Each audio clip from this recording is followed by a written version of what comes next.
Nicolas Lévy, je suis professeur de génétique médicale, chef de service du département de génétique médicale à l'hôpital de la Timone à Marseille et je dirige l'unité de génétique qui s'appelle le Centre de génétique médicale de Marseille, qui est une unité INSERM Université d'Aix-Marseille, ici à la faculté de médecine de la Timone, et je porte le projet GIPTIS.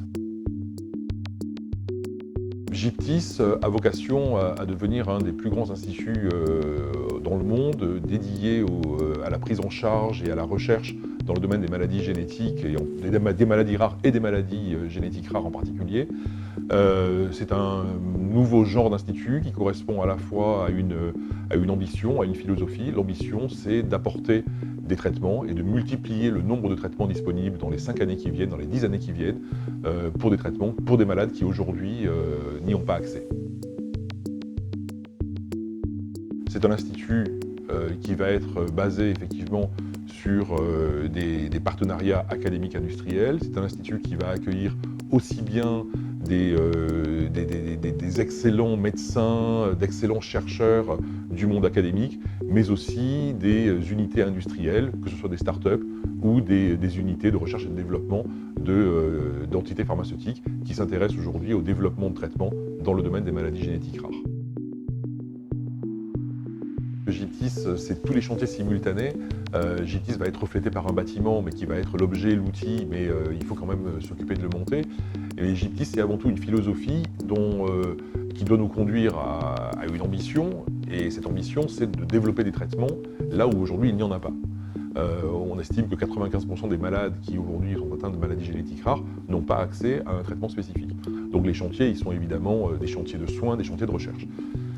Si je devais aujourd'hui définir 2 chantiers principaux, je dirais que le premier, puisque c'est quand même ce qui nous anime et c'est le point de départ, c'est l'accueil des malades. Aujourd'hui, nous savons accueillir nos malades, mais bien évidemment, il y a des progrès phénoménaux que nous devons envisager.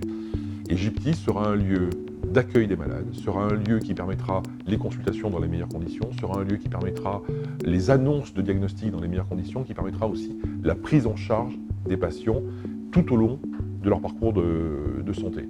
Donc c'est pour ça qu'on a voulu créer des espaces vraiment à la fois de convivialité, des espaces d'accueil et des mécanismes, et notamment des questionnaires en ligne, des échanges en ligne, permettant justement d'accueillir et d'informer nos patients, tout ça dans les meilleures conditions.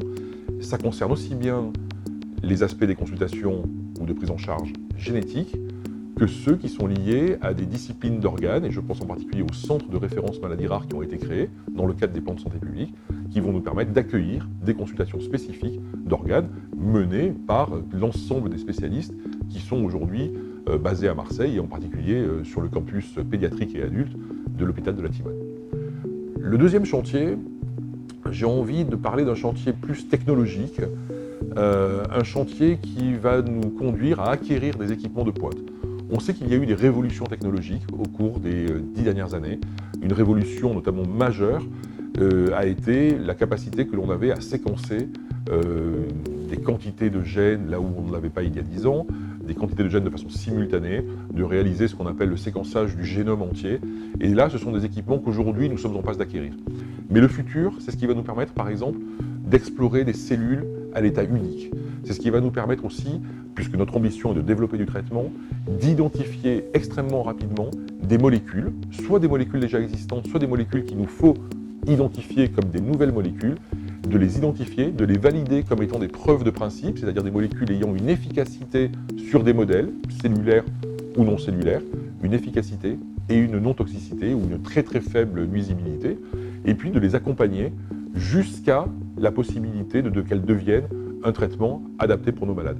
Donc ce chantier technologique, il va consister à acquérir des nouveaux équipements nous permettant d'explorer des cellules uniques, des nouveaux équipements nous permettant de tester simultanément des milliers de molécules, et tout ça dans une perspective, c'est d'accompagner le développement de traitements. Notre ambition est de développer, d'identifier, puis de développer à beaucoup plus grande échelle les traitements pour nos malades.